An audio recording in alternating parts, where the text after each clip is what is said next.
Good afternoon all of you. Welcome to you my YouTube channel education lab. तो साथियों, आज आप लोगों की क्लास है सीटेड में हिंदी पेडागोजी की मोस्ट इम्पोर्टेंट क्लास है आप लोगों के बीच में।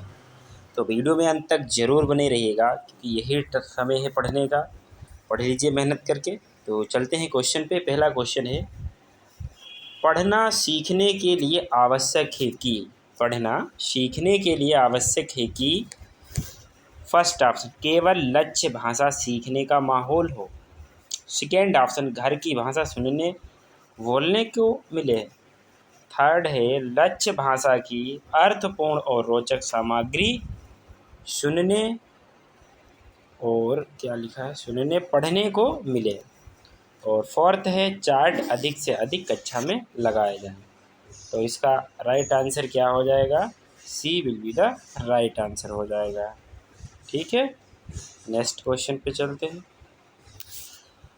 क्वेश्चन नंबर 48, लड़के होकर रोते हो, यह कथन भाषा को बच्चों की दृष्टि से पढ़ने को बाध्य करता है। सेकेंड ऑप्शन भाषा को अध्यापकों की दृष्टि से पढ़ने को बाध्य करता है। थर्ड भाषा को जेंडर की दृष्टि से पढ़ने को बाध्य करता है।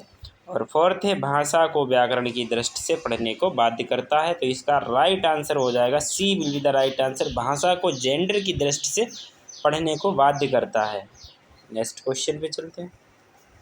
क्वेश्चन नंबर 49, कहानी के संदर्भ में कौन सा कथन उपयुक्त लगता है? फर्स्ट ऑप्शन कहानी में संवाद होना आवश्यक है, कहानी में शुरुआत होना आवश्यक है, कहानी में शुद्ध भाषा होना आवश्यक है, कहानी में कथानक का होना आवश्यक है। बताइए फर्स्ट सेकेंड थर्ड फोर्थ क्या आंसर हो जाएगा?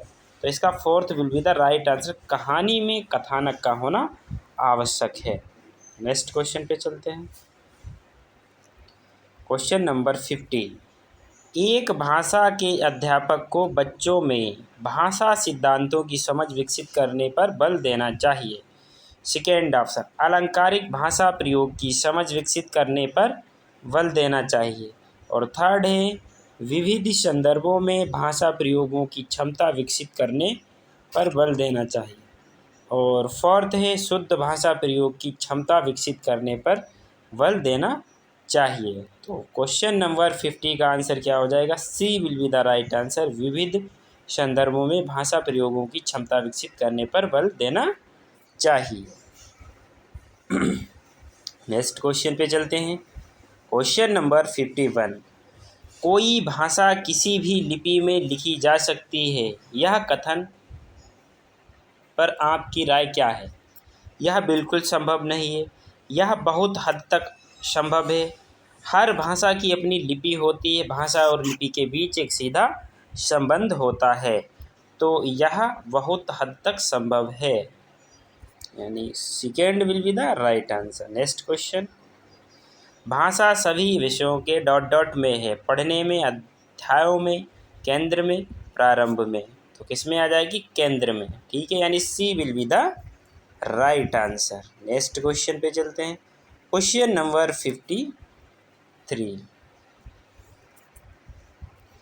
कविता का एक निश्चित अर्थ होता है कि जिसे सभी विद्यार्थियों को पढ़ना चाहिए, यह कथन के बारे में आप मानते हैं? फर्स्ट ऑप्शन किसी कविता को एक निश्चित अर्थ के साथ पढ़ना चाहिए।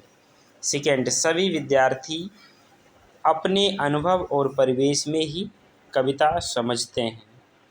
कवि ने कविता के अर्थ में लिखी, उसे हर विद्यार्थी को समझना चाहिए।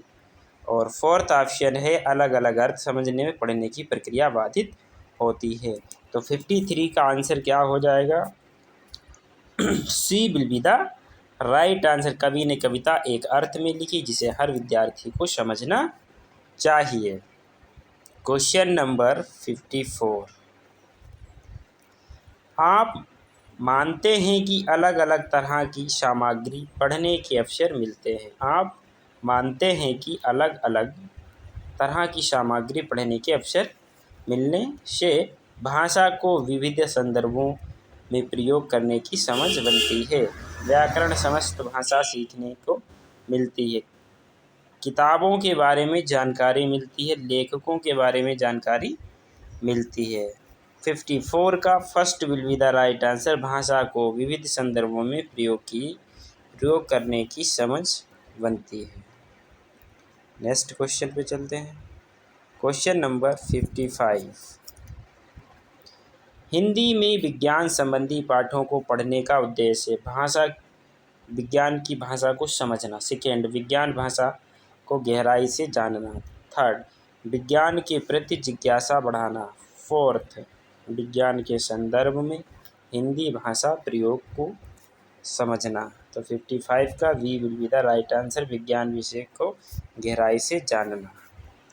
नेक्स्ट क्वेश्चन पे चलते हैं। Question number 56। लेखन क्षमता के आकलन के लिए अभिव्यक्ति विचारों को जांचना होगा। सेकेंड, व्याकरण समस्त भाषा को देखना होगा। थर्ड, अर्थपूर्ण वाक्यों और संदर्भों को देखना होगा। फोर्थ, लिखावट की सफाई और सुंदरता को जांचना होगा। तो 56 का C will be the right answer, अर्थपूर्ण वाक्यों और संदर्भों को देखना होगा। नेक्स्ट क्वेश्चन पे चलते हैं। Question number 57। हिंदी के पाठों में अन्य भाषाओं के शब्दों के होने का अर्थ है। पाठ का लेखक हिंदी में नहीं जानता। पाठ का लेखक हिंदी नहीं जानता। पाठ समाज के बहुभाषीय स्वरूप की सहज प्रस्तुति है। थर्ड है, पाठ कठिन और स्पष्ट है।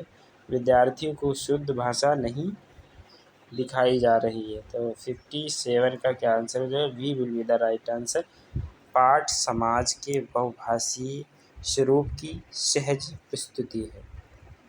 नेक्स्ट क्वेश्चन पे चलते हैं। Question number 58। आपकी दृष्टि से अभ्यास है। पाठ को समझने में मदद करते हैं, बच्चों को तार्किक बनाते हैं, बच्चों को भाषा के बारे में बताते हैं, बच्चों को उत्तर देना सिखाते हैं। तो 58 का A will be the right answer, पाठ को समझने में मदद करते हैं। Next question. उच्च प्राथमिक स्तर की पाठ्य सामग्री में अनुवाद सामग्री रखने का उद्देश्य है। बहुत सी सामग्री से परिचय कराना, प्रचुर हिंदी साहित्य का ना होना, अन्य भाषाओं के साहित्य को हिंदी में पढ़ने के अवसर देना, और फोर्थ है, पूरे देश को पढ़ने का अवसर देना। तो C will be the right answer, अन्य भाषाओं के साहित्य को हिंदी में पढ़ने का अवसर देना। नेक्स्ट क्वेश्चन पे चलते हैं। Question number 60। यदि आपकी कक्षा में दृष्टिबाधित बच्चे हैं तो आप उन्हें विशेष सहानुभूति से पढ़ाएंगे, उन्हें पढ़ने के उपयुक्त साधन देंगे, उन्हें सभी बच्चों से अलग गतिविधि देंगे, उनसे गतिविधियां करवाएंगे। तो second will be the right answer, उन्हें पढ़ने के प्रयुक्त साधन देंगे। Thanks for watching.